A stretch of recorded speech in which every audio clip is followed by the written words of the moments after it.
occur. And I think the notion that there could be 7 or 8 or 10 different standards if each platform chose may not get us there. With apologies to my friend Mike Rounds, Senator Lankford.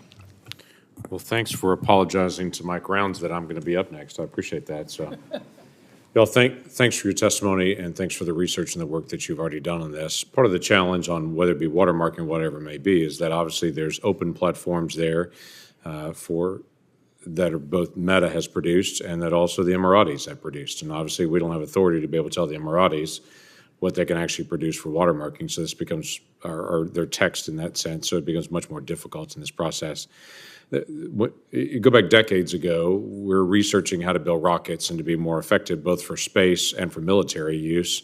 And we understand that other countries are working on the same thing for both space and military use and to be able to determine the differences.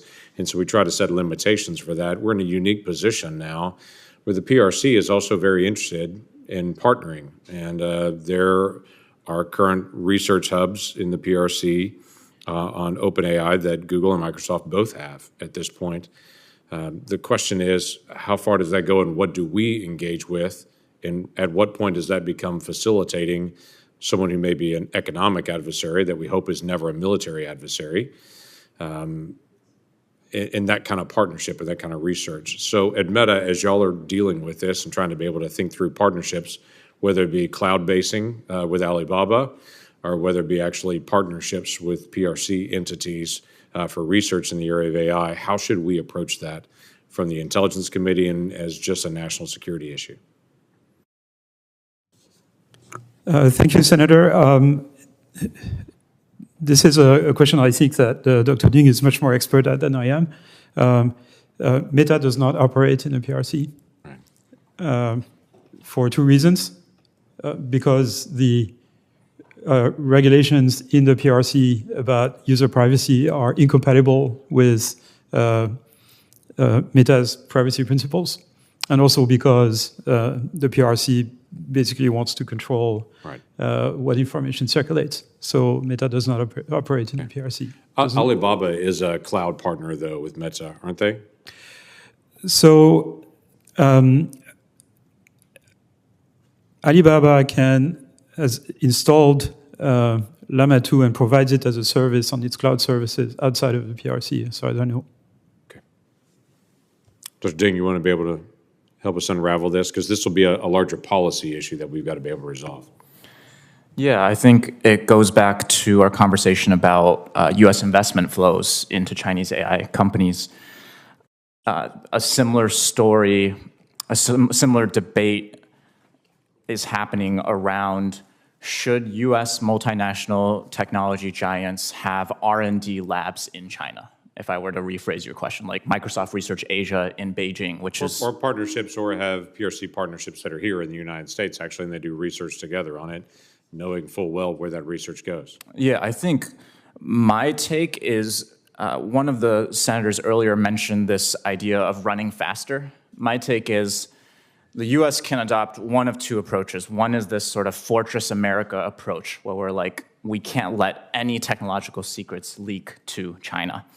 The second is this run faster approach, where we're gonna take the bet that our open economy, our open system of innovation, there are gonna be some leaks, there might be some partnerships that might allow China to get a little bit further in AI than they otherwise would have, but that partnership might also help US companies run faster. So being able to access global innovation networks and keep abreast of what's happening, not just in China, but the UAE or Israel, I think the advantages of that and continuing to maintain the openness of those global innovation networks is always going to favor the U.S. in the long run in terms of our ability to run faster.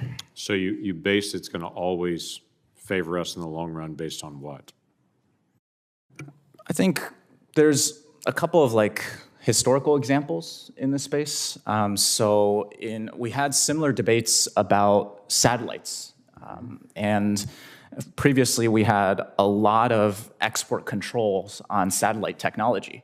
But over time, we relaxed those controls because we realized, first of all, this technology is so commercially based and being driven by the commercial sector that Chinese companies were just getting satellite parts from European suppliers or other hubs in this global innovation network of satellites. But that's already developed technology. The challenge that we have with the AI side is we're in the process of still developing in so many areas. When you form a partnership, then they're getting it near simultaneous. That's a very different issue. If you've got a satellite part piece or satellite as a whole that's already been developed, already used, we're already seeing copies of it, we're already seeing other innovation commercially on that, that's different than ground zero.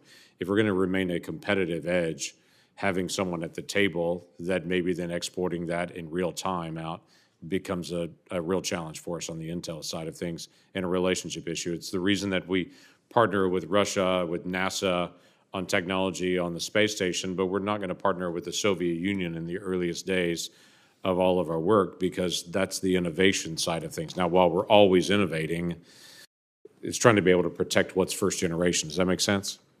So that's an issue long term that we've just got to be able to determine what's the best way to be able to do that. Where do you put limitations, and how do you develop those? Thank you, Mr. Chairman. Senator Rounds, he actually asked pretty damn good questions.